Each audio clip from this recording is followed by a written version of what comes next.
In today's video, I'm going to teach you how to download all the raw data from Mixpanel. We're going to walk through the export process step by step, so you can quickly get your event data out of Mixpanel in a format that works for your needs. This is especially useful if you want to review your data outside the platform, share it with a team, or keep a backup for reporting and analysis. To begin, open Mixpanel and make sure you're inside the correct project or workspace where your data is stored. Once you're in, look over to the left-hand side of the screen. You'll see the main navigation menu there. Find the Data section and click it to expand the drop-down menu. This area contains tools related to how your event data is organized and managed. From that drop-down, select Lexicon. Lexicon is where Mixpanel lists your tracked events and properties, and it gives you a centralized place to review what has been collected. After Lexicon opens, take a moment to locate the specific events you want to export.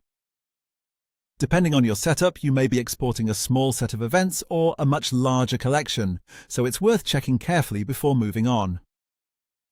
Once you've selected the events you'd like to export, go to the top right corner of the page and click Export. This will open the export settings where you can adjust the options before the file is generated.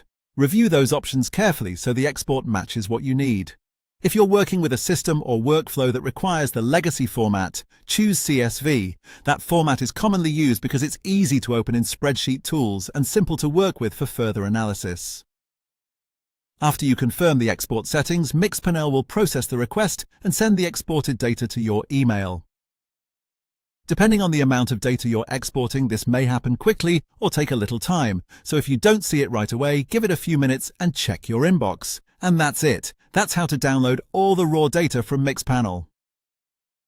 As a quick tip before starting the export, make sure you've selected the correct events and format so you don't have to repeat the process. Thanks for watching, and I'll see you in the next video.